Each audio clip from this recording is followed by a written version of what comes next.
La première fois que mon mariage s'est terminé, je l'ai regardé s'effondrer, impuissant, sans pouvoir l'arrêter. La seconde fois, lorsque quelqu'un a tenté de me détruire mon couple, je me suis imposé, et j'ai veillé à ce qu'il comprenne la différence, la vraie, entre un homme qui ignore le danger, et un homme qui sait y faire face. Voilà toute l'histoire, en 2 phrases. Mais vous n'êtes pas venu ici, pour seulement 2 phrases. Alors, laissez-moi vous ramener en arrière, tout au bout du chemin. Car ce récit n'a de sens, que si vous comprenez qui était Wesley Cash, avant tout ce qui s'est produit, en septembre 2024. Je m'appelle Wesley Cash. Je suis ingénieur civil, installé à Springfield, dans le Missouri, et j'ai 38 ans. Et j'ai traversé le genre de trahison conjugale, qui restructure profondément votre psychologie, tout comme une violente tempête redessine une côte, de façon permanente, et pas toujours de manière visible, depuis la surface. La première fois que je me suis marié, j'avais 26 ans. Elle s'appelait Tracy. Nous étions ensemble, depuis notre avant-dernière année à l'Université d'État du Missouri. Nous nous sommes mariés, l'année suivant notre remise des diplômes. Et je pensais, avec la confiance absolue, aveugle, d'un jeune homme de 26 ans qui ignore tout de ce qu'il ne sait pas, que nous étions solides. Que nous étions le genre de couple, que les gens montraient du doigt en disant « ces deux-là, ils ont tout compris très tôt ». Nous avons tenu 3 ans. Tracy m'a quitté, pour un homme nommé Russell Chambers. Russell avait 41 ans, possédait 3 concessions automobiles à travers le sud-ouest du Missouri, changeait de voiture chaque semaine, et affichait cette assurance financière, si facile, qui remplit une pièce, avant même que l'homme n'y pénètre. Il n'était pas cruel. Ce n'était pas le méchant, dans un film. Il était simplement plus riche que moi de manière substantielle, flagrante, et d'une façon qui importait à Tracy, d'une façon qu'elle ne m'avait jamais pleinement avouée. Elle ne s'est même pas excusée. C'est cela, qui a laissé une trace indélébile. Elle s'est assise en face de moi, à la table de la cuisine, dans notre appartement de National Avenue, à Springfield, et elle a dit « Wesley, je t'aime. J'ai juste besoin de plus que ça. Plus que ça. Plus que moi. Plus qu'un ingénieur civil de 29 ans, avec un bon esprit, un petit appartement, et un avenir qui ne s'était pas encore dessiné. J'ai signé les papiers du divorce, en 2013. J'avais 29 ans, et j'ai pris une décision, assis dans mon pick-up, juste devant le cabinet d'avocat de Norah Jones. Oui, la même avocate, car Springfield n'est pas une grande ville. La décision que j'allais m'en sortir. Que j'allais reconstruire ma vie, et que jamais, de toute mon existence, je ne serais cet homme incapable de retenir sa femme, sous prétexte qu'un autre, plus fortuné, croise son chemin. Ce que j'ignorais alors, et ce que je ne comprendrais que bien des années plus tard, c'est que ma décision revenait, en réalité, à traîner cette blessure avec moi, sans jamais l'avoir correctement cicatrisée. J'ai passé le début de ma trentaine, à bâtir ma carrière, ma réputation, et cette stabilité financière, dont j'avais visiblement besoin, pour me sentir enfin à la hauteur. J'ai été promu ingénieur principal, à 32 ans. J'ai acheté ma maison, sur West Walnut Street, à 33 ans. Je conduisais un pick-up entièrement payé, je gérais un compte d'épargne qui m'offrait un ancrage solide, et, selon n'importe quel critère extérieur, je m'en sortais très bien. Et puis, j'ai rencontré Vanessa. Nous nous sommes rencontrés, lors d'un dîner de bienfaisance pour Harmony House, le refuge contre la violence domestique ici, à Springfield, au printemps 2016. J'y étais parce qu'un collègue avait un billet en trop, et qu'il m'avait poussé, avec insistance, à l'accompagner. Vanessa, elle, s'y trouvait parce qu'elle était bénévole pour cette organisation depuis 2 ans, offrant des séances de thérapie gratuites aux résidentes, car c'était exactement le genre de femme qu'était Vanessa Farao. Elle se tenant près du bar, discutant poliment, mais avec beaucoup de fermeté, avec un conseiller municipal à propos des subventions allouées au refuge. Elle menait le débat, et elle ne semblait pas se soucier, ni même remarquer, que ce conseiller avait 3 fois son âge, et 2 fois son statut. Je suis resté à proximité, l'observant démanteler, méthodiquement, les contre-arguments de son interlocuteur, le tout avec l'attitude agréable de quelqu'un qui se sait dans le vrai, mais choisit de ne froisser personne. Je me suis dit, cette femme va demander beaucoup d'efforts, mais elle en vaudra absolument la peine. J'ai eu raison, sur toute la ligne. Nous nous sommes fréquentés pendant 2 ans, à un rythme délibéré, car j'avais confié à Vanessa, dès le premier mois, que j'avais traversé un divorce difficile, et que j'avais besoin d'avancer à une vitesse qui me rassure. Elle n'a pas scié. Elle a répondu, « C'est parfait, je ne suis pas pressé. Je veux que nous fassions les choses bien. » Et elle le pensait, vraiment. Nous nous sommes mariés, en juin 2016. Une petite cérémonie, en plein air, dans l'ouest de Springfield, car Vanessa n'avait aucune patience pour les préparatifs complexes, comme un plan de table alambiqué. Chamberlain était mon témoin. L'amie de Vanessa, Gloria Howell, était sa demoiselle d'honneur. 4 ans de mariage, et pas encore d'enfant. C'était une discussion, que nous ne cessions de planifier, puis de repousser. Pas vraiment par évitement, non. C'était plutôt par l'honnête constat, que nous étions tous les deux très investis dans nos carrières, et qu'aucun de nous ne voulait précipiter une décision, par nature irréversible. Nous avions le temps. Nous n'avions, après tout, que 37 et 38 ans. Vanessa est thérapeute et conseillère professionnelle agréée, le genre qui se spécialise dans la santé comportementale des cadres supérieurs, des adultes à haut potentiel qui font face à des addictions, à des troubles de la personnalité narcissique, à l'anxiété, ou encore aux ravages bien particuliers, que la richesse extrême et la pression peuvent causer, au fil du temps, sur la psyché d'un individu. En 12 ans, elle a développé son cabinet, partant d'un modeste bureau sur South Campbell Avenue, pour en faire une structure fonctionnant uniquement par le bouche à oreille.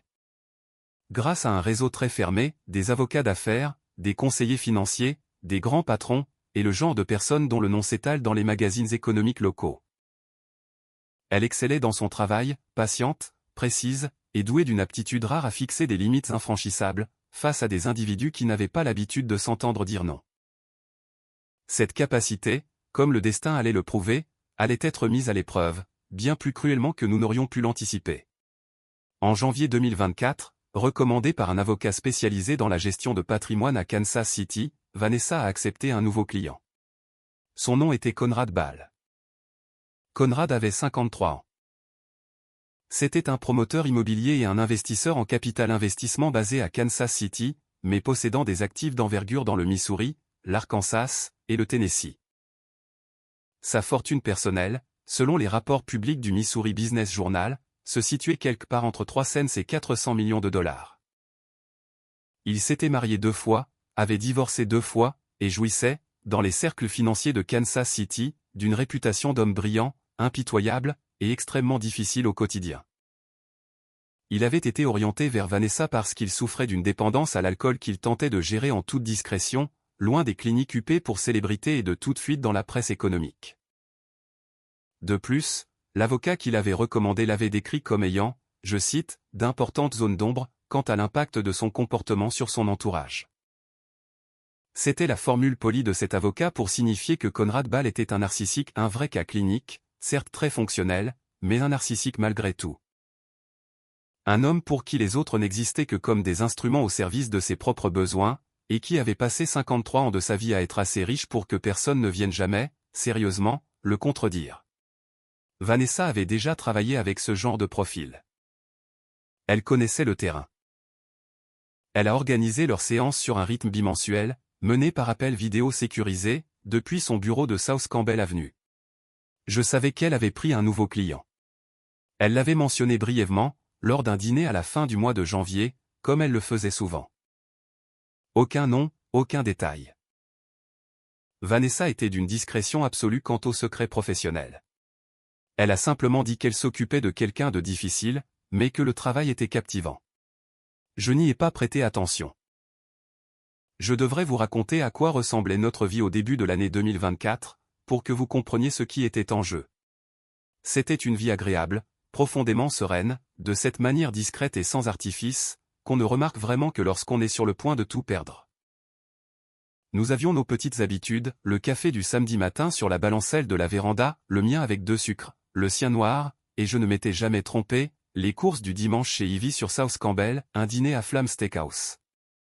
Sur Glenstone Avenue 4, peut-être 5 fois par an, toujours pour célébrer quelque chose d'important, et les soirées de semaine où nous étions assis dans le salon, regardant distraitement la télévision pour, se racler la gorge, discuter pleinement. Ce genre de conversation qui n'a pas de but précis, mais qui cimente un mariage. Et puis, nous avions Eden, notre chienne croisée Beagle, qui dormait au pied du lit et prenait son rôle de baromètre émotionnel de la maison très au sérieux. Nous avions aussi cette confiance sereine, bien ancrée, propre à deux personnes qui se sont choisies avec soin, puis ont continué de se choisir chaque jour. C'est la seule façon dont la confiance fonctionne réellement. J'ignorais encore que quelqu'un avait décidé de soumettre cette confiance à une tension qu'elle n'avait jamais été conçue pour supporter. Le premier signal d'alarme est survenu en mars 2024.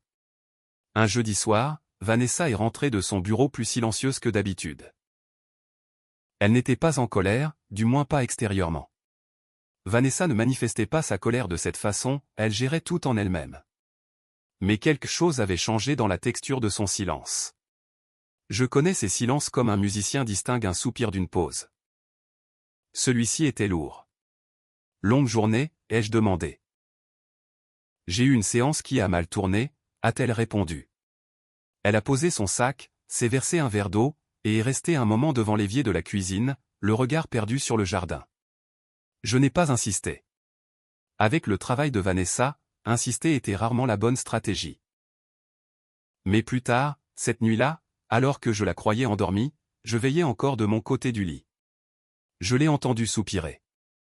Un long soupir, lent, retenu. Le soupir d'une femme qui tente de maîtriser une situation. Je l'ignorais encore, mais ce qu'elle essayait de gérer avait un nom, et cela allait placer tout ce que nous avions construit directement dans la ligne de mire. Bienvenue à nouveau dans Douce Vengeance familiale. Prenez de quoi grignoter, installez-vous confortablement, et rappelez-vous, les protagonistes de ces histoires avaient toutes les cartes en main pour bien se comporter. Ils ont simplement fait le mauvais choix. Laissez un commentaire, et n'oubliez pas de vous abonner. Vous allez vous plaire ici. En avril 2024, cela faisait 3 mois que Vanessa suivait Conrad Ball. Et quelque part, dans le déroulement intime de ces séances, quelque chose a commencé à basculer. Conrad avait commencé par ce que Vanessa m'a décrit plus tard comme de la flatterie calculée. Le genre de remarque qui ressemble à une introspection tout à fait normale en thérapie, mais qui résonne un peu faux. Des commentaires sur le fait qu'il n'avait jamais eu de thérapeute qui le comprenne aussi bien, des compliments sur son intelligence qui s'éternisait une seconde de trop pour relever d'une simple estime professionnelle, des remarques sur sa voix, son attitude, sa présence, qui n'avaient absolument rien à voir avec le travail qu'ils étaient censés accomplir. Prises séparément, ces remarques auraient pu être ignorées. Une thérapeute habituée au profil narcissique sait faire la différence entre un patient en quête d'un lien sincère, et un autre qui teste les limites. Conrad testait le périmètre. Puis, il l'a franchi. À la mi-avril, lors d'une séance qui devait porter sur les éléments déclencheurs de sa dépendance à l'alcool, Conrad a fait une remarque qui était, sans la moindre ambiguïté, sexuelle, directe et délibérée. Vanessa l'a stoppé net, avec cette fermeté clinique et précise à laquelle elle avait été formée. Elle a recadré la séance, a consigné l'incident dans ses notes, et s'est retrouvée face à une décision qu'elle n'était pas encore prête à formuler. Elle ne m'en a pas parlé ce soir-là, et je comprends pourquoi. Aujourd'hui, oui. Mais à l'époque, je n'avais pas les éléments nécessaires pour comprendre quoi que ce soit. En mai, la scène s'est reproduite à 2 reprises. À chaque fois, Vanessa a réagi en réaffirmant ses limites professionnelles. À chaque fois, Conrad s'est excusé avec cette sincérité fluide, si bien rodée, propre aux hommes qui ont appris qu'une excuse est une tactique plutôt qu'un remords sincère. Et à chaque fois, la remarque qui suivait l'excuse se faisait un peu plus audacieuse que la précédente. Il intensifiait son jeu lentement, pas à pas, de la même manière qu'une charge structurelle s'alourdit sur une poutre. Ce n'était jamais assez flagrant pour déclencher une alerte immédiate, mais l'accumulation menait inévitablement vers un point de rupture. Vanessa le savait. Elle avait déjà identifié ce schéma chez d'autres patients. Elle voyait exactement où cela menait, et elle a pris sa décision. Fin mai 2024, Vanessa a officiellement mis un terme à sa relation thérapeutique avec Conrad Ball. Elle a fait les choses dans les règles de l'art, un avis de fin de suivi écrit, une recommandation vers 2 autres praticiens de la région de Kansas City spécialisés dans ce type de profil, et une dernière séance pour clore proprement leur relation clinique. Professionnelle, nette, sans appel. Elle pensait que cela en resterait là. Elle se trompait, et la façon dont elle a découvert son erreur allait bouleverser toute la suite des événements. La première surprise est arrivée par un jeudi matin de juin 2024. Un jeudi. Je m'en souviens précisément, car je travaille à la maison ce jour-là, et j'étais à mon bureau quand le camion de livraison s'est arrêté. C'était une composition florale, et loin d'être modeste, un immense bouquet d'orchidées blanches et de roses rouges foncées, dans un vase en verre dont je pouvais deviner le prix exorbitant à 3 mètres de distance. Le livreur me l'a tendu sur le pas de la porte, avec le détachement poli de ceux qui livrent des fleurs toute la journée, sans jamais se soucier de leur signification. Il y avait une carte, Vanessa. Je pense à toi. Vous voyez, je suis resté là, sur le pas de la porte, ce bouquet dans les mains, et j'ai ressenti une sensation oubliée depuis longtemps. Quelque chose de froid, de très précis, niché au fond de ma poitrine, juste derrière le sternum. Ce n'était pas de la jalousie, pas encore. C'était plutôt une sorte d'instinct professionnel, un réflexe d'ingénieur civil. Ce sentiment que l'on éprouve en passant la main sur une surface, et en y découvrant une fissure là où tout devrait être parfaitement lisse. Alors, j'ai simplement posé les fleurs sur le plan de travail de la cuisine. Je ne les ai pas jetées. Je n'ai pas tiré de conclusion hâtive. De par ma nature, je suis un homme qui rassemble des faits avant de juger. C'est une grande qualité en ingénierie. Dans un mariage, en revanche, cela signifie parfois que l'on garde le silence, alors que l'on devrait poser des questions à voix haute. Quand Vanessa est rentrée ce soir-là, j'étais dans la cuisine en train de préparer le dîner. J'ai désigné le bouquet d'un signe de tête. Quelqu'un prénommé ses pense à toi, ai-je dit. D'un ton neutre. Juste les faits. Vanessa s'est figée pendant une infime fraction de seconde. C'était si bref que si je ne partageais pas sa vie depuis 6 ans, je ne m'en serais pas rendu compte. Puis, elle a dit, un ancien client. J'ai arrêté ses séances le mois dernier. Apparemment, il le vit assez mal. Un ancien client, ai-je répété. Je m'en occupe, a-t-elle répondu. Et je l'ai cru, parce que Vanessa Cash gère toujours les choses. C'est sa nature profonde. Pourtant, dans un coin de ma tête, j'ai enregistré cette fraction de seconde d'hésitation, de la même façon qu'on note une micro-fissure sur une poutre de soutien. Ce n'était pas de l'affolement, juste de la vigilance. Je l'ignorais encore, mais Conrad Ball s'était très bien renseigné sur mon compte, et ses cadeaux n'étaient que son premier coup sur l'échiquier. La deuxième livraison est arrivée 2 semaines plus tard. Un panier garni de luxe, préparé par un service professionnel, des produits fins, une bouteille de champagne, et une petite enveloppe que je n'ai pas ouverte car elle était adressée à Vanessa. Elle l'a ouverte à l'abri des regards. Elle ne m'a pas dit ce qu'elle contenait. Je l'ai remarqué. Je l'ai noté. Je n'ai rien dit. La troisième livraison fut celle qui brisa quelque chose en moi. Elle est arrivée un samedi matin, début juillet.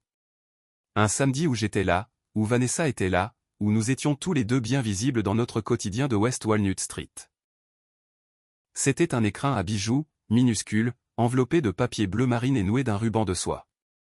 Le mot qui l'accompagnait était écrit à la main, pas imprimé, d'une écriture trop soignée pour être improvisée, pour tout ce que tu mérites. Conrad. J'ai gardé ce mot entre mes doigts un instant. Puis, je l'ai posé sur le plan de travail à côté de l'écrin, je suis sorti sur la terrasse arrière, et je suis resté là, dans la chaleur de juillet, à essayer de respirer.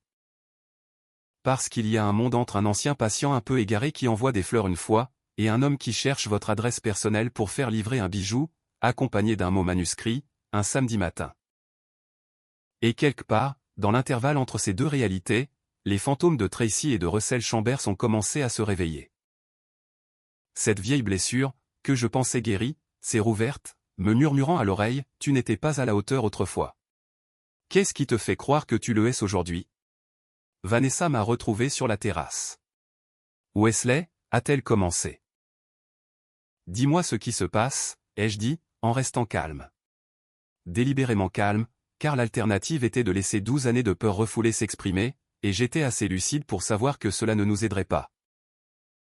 Elle s'est assise sur les marches de la terrasse, et elle m'a raconté la majeure partie de l'histoire, les remarques déplacées pendant les séances, la fin du suivi, et le fait qu'elle pensait sincèrement que tout était terminé. Mais elle ne m'a pas tout dit. J'allais apprendre plus tard qu'elle avait passé sous silence plusieurs détails. Non pas pour me mentir, mais parce qu'elle redoutait sincèrement l'impact que toute cette vérité aurait sur moi, compte tenu de mon passé, de Tracy, et de ce que je lui avais confié au début de notre relation sur ce que ce premier divorce m'avait coûté. Elle cherchait à me protéger, mais cette bienveillance s'est retournée contre nous. Les demi-vérités, même les plus nobles, laissent des vides que l'imagination s'empresse de combler avec les pires scénarios possibles. À quel point cet homme est-il riche, ai-je demandé. Elle m'a fixé du regard, sans ciller. Très. Et voilà. C'était là, cette pensée que je m'efforçais de fuir, cette ombre tapie dans ma poitrine depuis 2013, qui ne m'avait jamais vraiment quitté. Je me suis levé, et je suis rentré à l'intérieur. Et j'ai passé les 48 heures suivantes à faire une chose dont je ne suis pas fier, mais que je dois admettre, je me suis muré dans le silence. Pas de colère, pas d'accusation. Je n'avais pas assez d'éléments pour accuser, et je ne suis pas le genre d'homme à lancer des reproches sans preuve. Mais je me suis tu, de cette façon bien particulière que Vanessa savait dangereuse. Ce silence lourd qui signifie que je porte un fardeau, sans vouloir le partager avec quiconque. Elle l'a vu. Elle n'a pas insisté. Et elle a pris sa propre décision. La plus proche amie de Vanessa s'appelait Gloria Howell. Elles étaient amies depuis l'université, à Missouri State. Le genre d'amitié solide qui résiste à 15 ans de bouleversement, tout en gardant une complicité unique et indéfectible. Gloria dirigeait sa propre petite agence de marketing, et possédait cette intelligence pratique, si précieuse en cas de crise. Vanessa avait une confiance absolue en elle. Au début du mois de juillet 2024, Vanessa s'est confiée à Gloria. Pas tout d'un coup, mais au fil de 2 ou 3 conversations ce mois-là. Gloria a fini par avoir le tableau complet, Conrad Ball, les remarques de plus en plus déplacées, la fin du suivi, les cadeaux, le mot manuscrit, et cette confidence faite à voix basse au téléphone, un soir où j'étais encore au bureau, concernant sa peur de voir Wesley s'effondrer. Il s'est enfermé dans le silence, lui a dit Vanessa. Tu sais ce que ça signifie. Gloria savait. Ce que Vanessa ignorait alors, et ce qu'elle ne découvrirait que bien plus tard, dans un restaurant au bord d'un lac des Ozarks, un enregistreur caché dans son sac et un multimillionnaire assis en face d'elle, c'est que Gloria avait décidé de prendre les choses en main. Mais j'anticipe. En août 2024, Conrad Ball a franchi un nouveau cap, bien au-delà des simples cadeaux. Ce que nous avons reconstitué plus tard, grâce aux propres aveux de Conrad et aux recherches de Gloria, c'est qu'à un moment donné, après la fin des séances, Conrad avait lancé ce qui s'apparentait à une véritable enquête sur mon passé. Il savait pour Tracy. Il savait pour Russell Chambers. Il connaissait le divorce de 2013, et sa nature exacte, le fait que mon ex-femme m'ait quitté pour un homme plus riche. Il avait trouvé la faille dans mes fondations, et il appuyait exactement là où cela faisait mal. Sa campagne était subtile, calculée. Un second bouquet est arrivé, accompagné cette fois d'un mot que Vanessa a intercepté avant que je ne puisse le voir. Gloria en a vu une photo. Le texte sous-entendait une intimité totalement inexistante. Il prenait la forme d'une plaisanterie complice, d'un souvenir partagé, un style de langage conçu pour faire croire à n'importe quel observateur extérieur qu'il se passait quelque chose entre eux. Conrad savait pertinemment que si je tombais là-dessus sans préparation, mon passé ferait tout le travail à sa place. Il essayait de me faire douter de mon épouse. Il voulait que je voie Tracy, chaque fois que je regardais Vanessa. Et en août, dans le silence de notre maison, au cœur de cette forteresse de solitude que j'avais bâtie autour de moi comme une armure, il était en train de réussir. Je n'ai jamais accusé Vanessa de quoi que ce soit. Je veux être d'une clarté absolue là-dessus. Je n'ai fait aucun reproche, mais je me suis éloigné. Mes réponses se faisaient brèves. Je dormais à ses côtés avec cette distance typique de l'homme qui garde pour lui une question qu'il a trop peur de poser à haute voix. Et Vanessa, qui comprenait parfaitement d'où venait ce repli, et qui l'avait orchestré, voyait son couple se refroidir, impuissante. Elle ressentait cette détresse propre aux femmes qui détiennent toutes les preuves, mais n'ont aucun moyen de les présenter sans causer précisément les ravages qu'elles tentent d'éviter. Elle avait besoin d'obtenir des aveux écrits ou enregistrés de Conrad, en dehors de tout cadre thérapeutique. Cette relation-là était bien finie, le secret professionnel ne tenait plus. En tant que simple citoyenne confrontée à un harceleur, Vanessa savait que la loi du Missouri autorise un individu à enregistrer une conversation à laquelle il participe, sans le consentement de l'autre partie. Ce n'est pas le genre de femme à agir sans s'assurer de la légitimité de sa démarche. Son plan était simple, rigoureux. Elle contacterait Conrad, accepterait de le voir en personne, en présentant cette rencontre comme une mise au point sur ses agissements. Elle savait parfaitement que l'ego de Conrad y verrait une ouverture. Elle dirigerait l'entretien, le ferait parler, le pousserait à avouer. Son narcissisme ferait le reste. Conrad Ball n'était pas habitué à ce qu'on lui reproche quoi que ce soit, et Vanessa savait précisément, après 3 mois de séance, comment il réagirait s'il se croyait maître de la situation. Elle enregistrerait ses aveux. Elle rapporterait la bande à la maison, me la ferait écouter, et me prouverait qu'il ne s'était absolument rien passé. Elle me montrerait que cet homme qui tentait de détruire notre couple n'était pas un rival, mais un prédateur. Et que le seul rempart entre son plan malveillant et l'échec, c'était elle. Elle a choisi de le rencontrer dans un restaurant-bar au bord du lac de Table Rock, près de Branson. C'était un endroit que Conrad avait évoqué pendant leur séance, un lieu qu'il appréciait pour ses rendez-vous d'affaires informels. Elle lui a proposé de se voir dans un espace neutre et discret. Conrad, dont l'ego a tout de suite traduit « rendez-vous privé » comme une validation de ses propres fantasmes, a accepté immédiatement. Elle a exposé tout le plan à Gloria. Quant à moi, elle m'a simplement annoncé qu'elle partait passer une nuit ailleurs avec Gloria. Une petite pause, pour respirer, rien d'extraordinaire. Elle m'a caché le véritable but de ce voyage car elle refusait que je m'approche de Conrad Ball avant qu'elle n'ait réuni ses preuves. Elle cherchait à me préserver, encore et toujours. Mais tout ne s'est pas déroulé comme elle l'avait prévu. Ce que Vanessa ne savait pas, c'est que Gloria, entre le moment où elle avait appris le projet et le matin du départ, m'avait téléphoné. Je ne le savais pas encore, mais cet échange que j'allais avoir avec Gloria allait modifier radicalement le cours des événements au bord de ce lac. Gloria m'a appelé un mardi matin, à la mi-septembre 2024. J'étais à mon bureau, en train d'examiner les plans d'un projet commercial dans le sud de Springfield. Mélanie Torres, mon assistante, venait de poser mon café habituel sur la table. Tout était tout à fait normal. Wesley, m'a dit Gloria lorsque j'ai décroché, j'ai besoin que tu m'écoutes très attentivement, et que tu ne prennes aucune décision avant que j'ai fini de parler. Je me suis adossé à mon fauteuil. C'est une entrée en matière pour le moins intrigante, Gloria. Oui, a-t-elle admis. Ça l'est, car ce que je m'apprête à te révéler exige que tu entendes tout, avant de réagir. Est-ce que tu te sens capable de faire ça? Dis-moi, ai-je répondu. Elle m'a tout dévoilé, absolument tout ce que Vanessa lui avait confié, et pas seulement la version édulcorée que ma femme m'avait présentée. Elle m'a décrit l'engrenage, le ton de plus en plus déplacé des remarques de Conrad pendant les séances, l'enquête qu'il avait diligentée sur ma vie, le double sens vicieux de ses mots d'accompagnement. Pour raviver ma blessure liée à Tracy, et le fait que Vanessa m'avait tenu à l'écart de tout cela parce qu'elle mesurait l'impact dévastateur que la simple évocation de cette histoire aurait sur moi. Je suis resté assis à mon bureau, immobile, à l'écouter. Ce fut l'exercice le plus difficile auquel je me sois prêté depuis des années.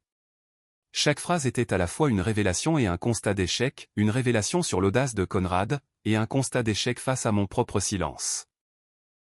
En choisissant de me taire plutôt que de poser des questions claires, j'avais offert sur un plateau à cet homme la discorde exacte qu'il cherchait à semer. Elle va au lac demain pour l'enregistrer à son insu, a poursuivi Gloria. Elle refuse que tu viennes parce qu'elle veut te tenir éloigné de lui tant qu'elle n'a pas ses preuves. Mais Wesley, j'y réfléchis depuis le début de la semaine. Et je crois qu'elle fait fausse route sur ce point. Pourquoi, ai-je demandé. Ma voix était calme. Je m'efforçais de la garder ainsi. Parce que Vanessa va le faire parler, et qu'elle obtiendra sans doute ce qu'elle veut. Mais Conrad Ball est un man qui fait ce qu'il veut des gens depuis toujours, car personne ne l'a jamais regardé dans les yeux pour lui imposer des limites. Un enregistrement est une preuve. Te voir surgir, avec quelqu'un qui filme la scène selon tes propres règles, est un message d'une toute autre envergure. C'est radicalement différent. Elle a marqué une pause. Si tu te présentes en tant que mari, a-t-elle insisté, si tu te tiens là, face à lui, pour lui dire ces 4 vérités, l'histoire s'arrête net. Un enregistrement qu'elle ramène à la maison pour te le montrer en secret lancera une procédure judiciaire. Et face à des hommes comme Conrad, ces batailles juridiques durent des années et vous vident de toute votre énergie. En revanche, un homme qui débarque, qui lui prouve qu'il sait tout, et qu'au moindre faux pas, sa carrière publique est anéantie, cela règle le problème en une seule journée. J'ai digéré ces paroles en silence pendant un long moment. Elle n'avait pas tort. J'ai posé une seule question à Gloria, est-ce que Vanessa sait que tu m'appelles? Non, m'a-t-elle répondu.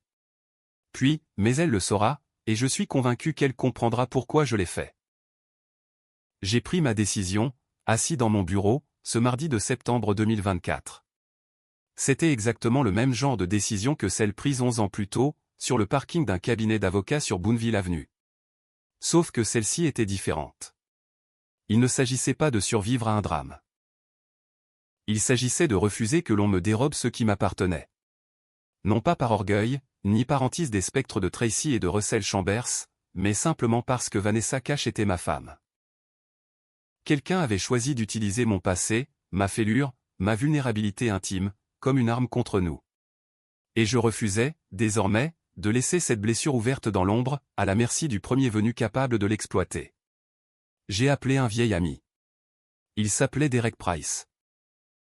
C'était mon ancien camarade de chambre à l'université, aujourd'hui consultant en sécurité privée à Springfield. Je lui ai expliqué la situation. Il m'a assuré qu'il répondrait présent. Le mercredi 11 septembre 2024, j'ai pris la route en direction du lac de Table Rock. Il y a des choses qu'on ne peut pas planifier à l'avance, même avec la meilleure volonté. On peut dessiner les plans d'une structure, calculer sa résistance, anticiper les imprévus, mais dès que le chantier commence, dès qu'on se retrouve sur le terrain, il faut simplement faire confiance à son savoir et agir. Je suis arrivé au lac de Table Rock à 11h40 précise. Derek Price était déjà garé près de l'entrée du restaurant, au volant d'un Jeep Grand Cherokee gris anthracite. Il portait un blouson bleu marine tout simple, et affichait l'expression sereine des hommes habitués à gérer les situations délicates. Une petite caméra piéton était fixée à son revers discrète, professionnelle. L'établissement choisi par Vanessa était un restaurant-bar au bord de l'eau nommé The Osprey, une adresse très réputée sur les rives de la région de Branson. C'était le genre d'endroit doté d'une immense terrasse en bois sur pilotis, offrant une vue dégagée, avec juste assez de brouhaha pour qu'une conversation semble confidentielle, sans l'être vraiment. J'avais fait des recherches la veille. Conrad avait manifestement bon goût, je dois au moins lui accorder cela. Je suis resté assis dans mon véhicule pendant quelques minutes. Le lac offrait ce spectacle typique du mois de septembre brillant de ce bleu vert si limpide caractéristique des eaux des Ozarks au début de l'automne, tandis que la cime des collines environnantes commençait à peine à roussir. C'était un décor magnifique pour régler une triste affaire, ce qui convenait finalement assez bien au personnage de Conrad Ball. Derek s'est approché de ma portière. Elle est à l'intérieur, m'a-t-il glissé. Ils sont attablés sur la terrasse. Son sac est posé devant elle, l'enregistreur est allumé à l'intérieur. Active. Elle ne sait pas encore que nous sommes là. Parfait, ai-je dit. Tu veux qu'on revoie la manière d'aborder la table, m'a demandé Derek. Non, ai-je répondu. Je sais exactement ce que j'ai à lui dire. Derek a eu un bref hochement de tête, le signe d'approbation d'un homme qui apprécie les consignes claires. Je suis descendu du pick-up. Je veux vous dire ce que j'ai ressenti en traversant ce parking, car c'est important. Je n'éprouvais aucune colère. La colère est le propre des hommes qui n'ont plus d'autres options. Et je ne manquais pas de ressources. Je ressentais plutôt une forme de clarté, cette lucidité tranquille qui vous enveloppe lorsque chaque détail a été pensé, que les plans sont parfaits, et qu'il ne reste plus qu'à passer à la phase de réalisation. Je me sentais comme un ingénieur civil qui arpente un terrain qu'il a déjà longuement étudié sur plan. J'ai traversé la salle du restaurant, en saluant l'hôtesse d'un signe de tête. Elle a commencé à parler, mais je lui ai souri en disant « Je rejoins quelqu'un sur la terrasse ». J'ai poursuivi mon chemin, franchi les baies vitrées coulissantes, et je les ai vus. Vanessa était assise face à Conrad Ball, à une table installée près de la balustrade. Elle avait le lac dans le dos, sous le grand ciel de septembre. Elle se tenait légèrement penchée en avant, de cette façon qui lui est propre lorsqu'elle est très attentive. Ses coudes reposaient sur la table, ses mains étaient jointes, et son dictaphone tournait en silence dans son sac resté entrouvert.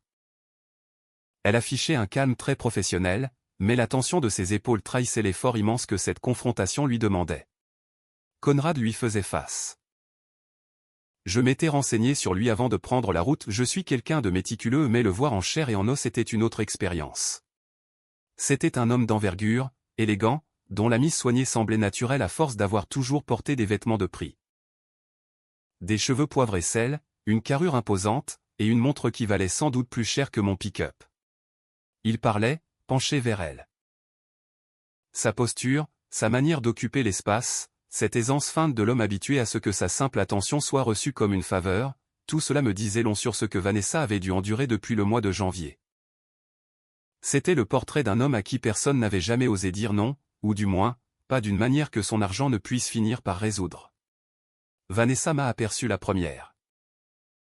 Son regard a croisé le mien à travers la terrasse, et elle s'est figée si brusquement, si complètement, que Conrad s'en est rendu compte au milieu de sa phrase. Il s'est retourné, alors que je m'approchais de leur table.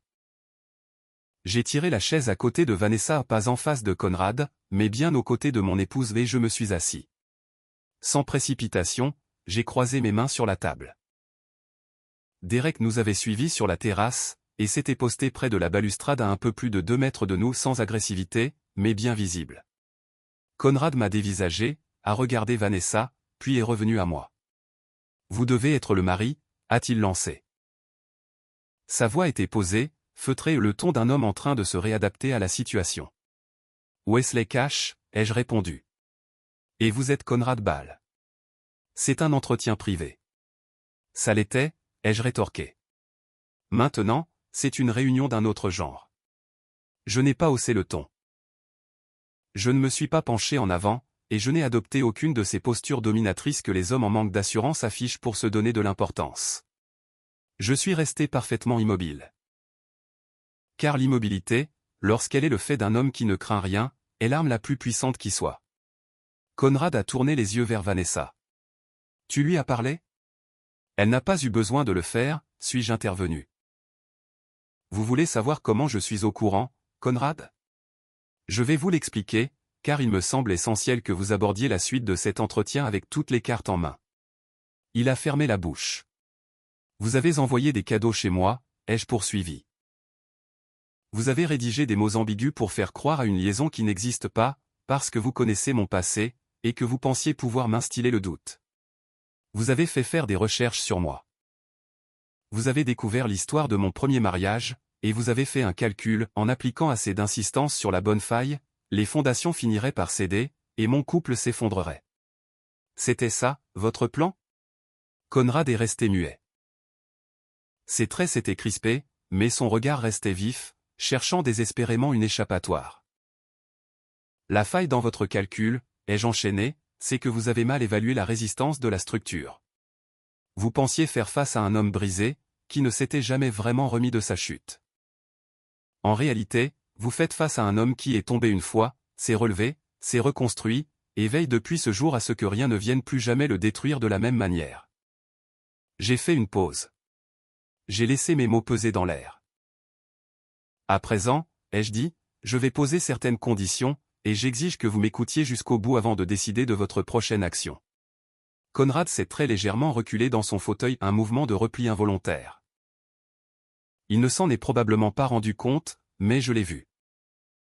Ce que vous avez fait avec mon épouse pendant ces séances, vos remarques, vos tentatives de séduction, tout cela est consigné.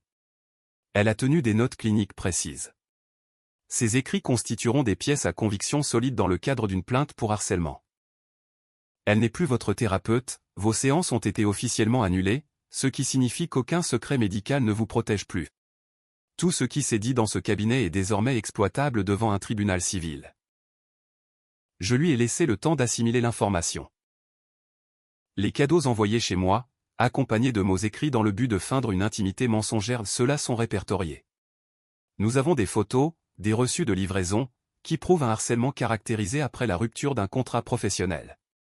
Ce comportement, ajouté au dossier de ces séances, forme la base d'une plainte que je vais déposer dans le comté de Greene, ici dans le Missouri. Et j'ai l'intention de veiller personnellement à ce que l'affaire soit relayée par toute la presse financière de l'État, bien avant la première audience. L'expression de Conrad avait changé. Son assurance de façade persistait et les hommes de sa trempe ne se démontent pas si facilement, l'habitude est trop ancrée. Pourtant, derrière ce masque, on sentait que les calculs allaient bon train.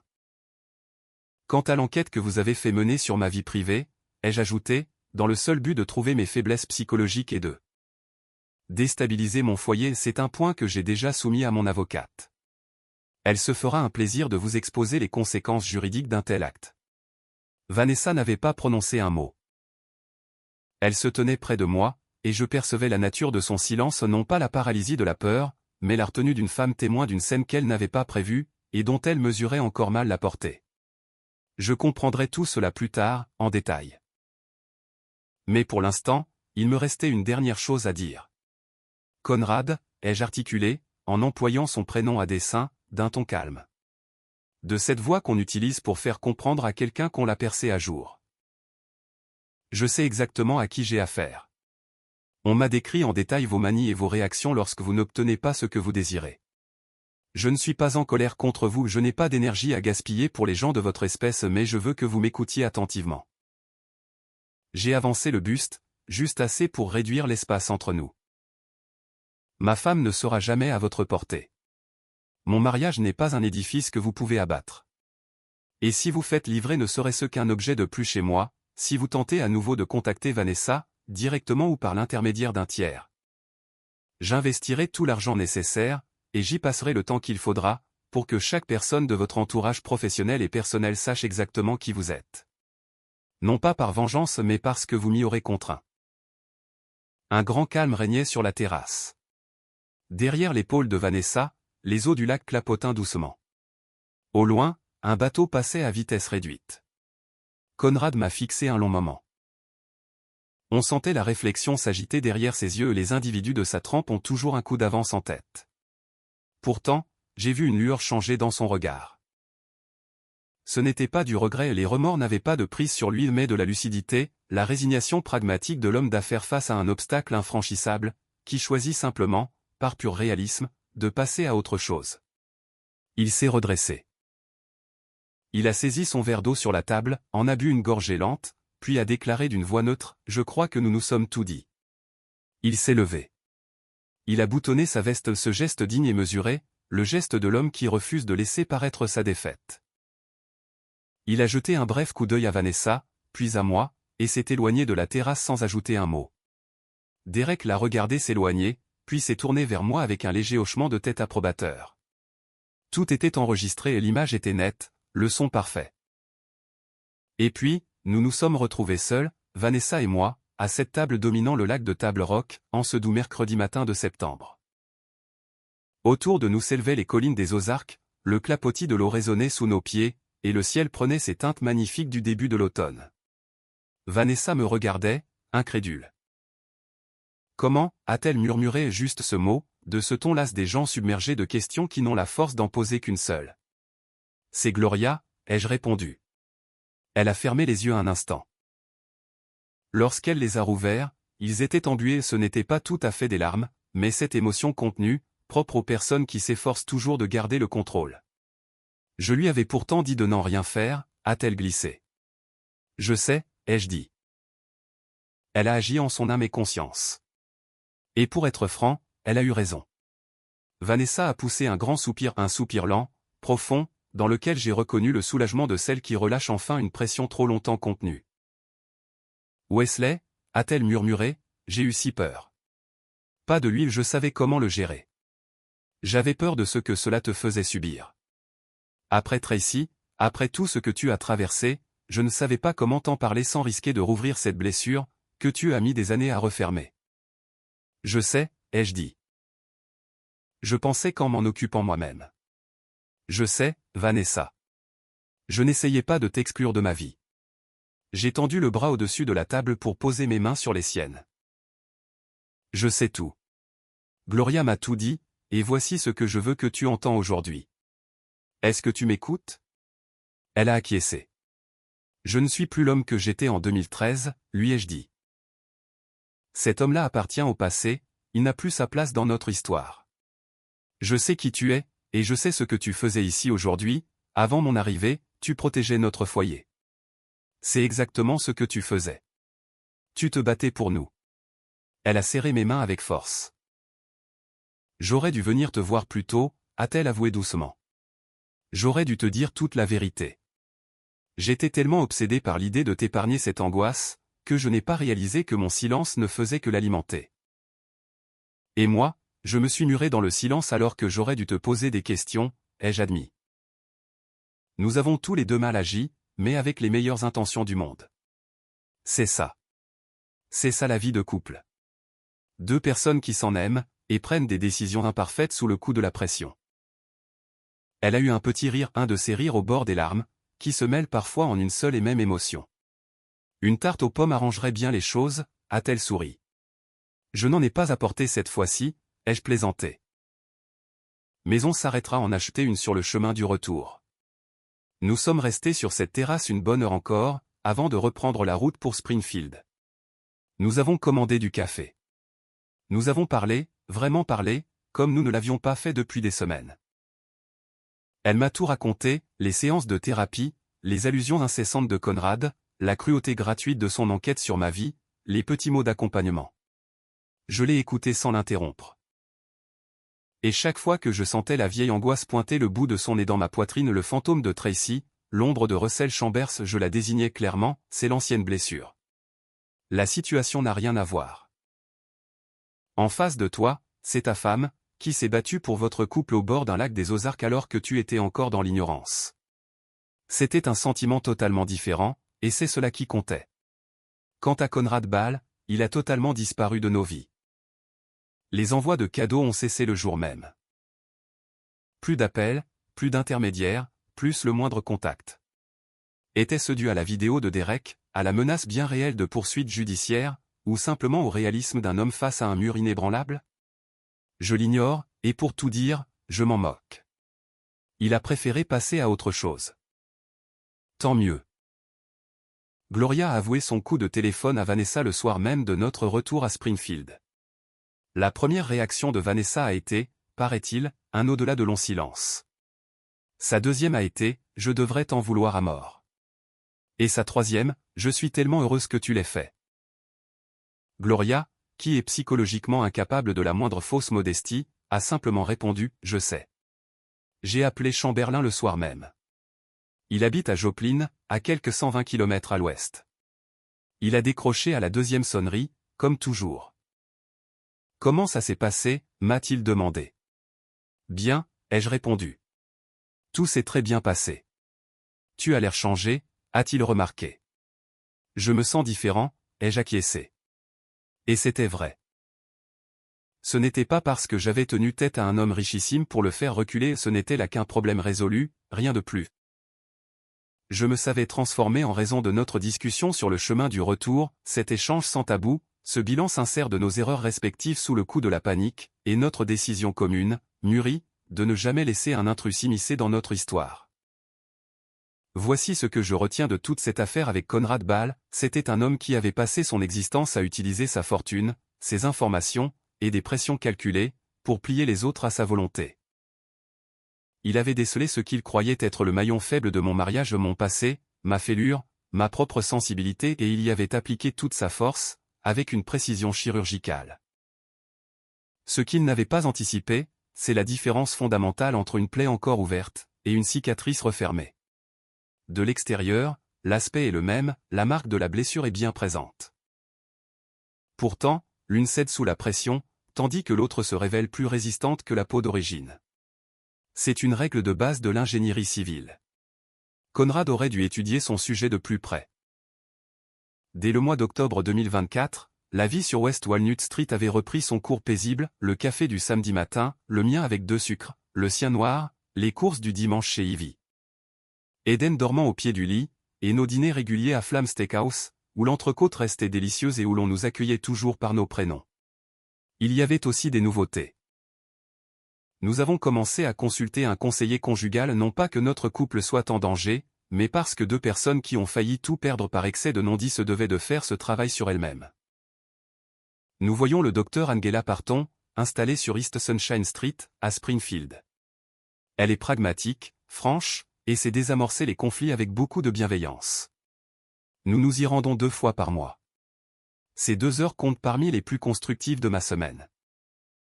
Nous avons de nouveau abordé le sujet des enfants sérieusement cette fois, sans faux fuyant, et nous avons pris une décision que je garderai pour nous. Tout ce qui touche à l'intimité d'un couple n'a pas vocation à être partagé avec le public, aussi bienveillant soit-il. Vanessa a revu son protocole d'admission des nouveaux patients non par crainte, mais par souci de professionnalisme. Elle a intégré des clauses extrêmement claires sur les limites comportementales à respecter au cours de la thérapie, un point de contrôle systématique dès la deuxième séance pour évaluer le respect de ce cadre, ainsi qu'une procédure de signalement accélérée en cas d'écart. Elle a pris contact avec son assurance professionnelle. Elle s'est renseignée auprès du Conseil de l'Ordre des psychologues du Missouri sur les démarches à suivre en cas de comportement abusif. Elle a mis sur pied un système bien plus performant. C'est tout à fait Vanessa, elle ne se contente pas de surmonter les épreuves, elle en tire des leçons pour optimiser l'avenir. De mon côté, j'ai repeint la chambre d'amis. Je cours 3 matins par semaine sur le sentier de la voie verte de Galloway Creek. Je prépare des travers de porc le samedi après-midi, un plat que je maîtrise plutôt bien, et la maison dégage cette bonne odeur de foyer réconfortant. Je veille aussi à ce que la balancelle de la terrasse reste impeccable, je l'ai revernie au printemps dernier. Une teinte noyer foncé, en 2 couches. Vanessa trouve qu'elle n'a jamais été aussi belle. Je crois qu'elle a raison. Certaines structures, lorsqu'on en prend soin régulièrement, ne se contentent pas de résister au temps, elles s'embellissent.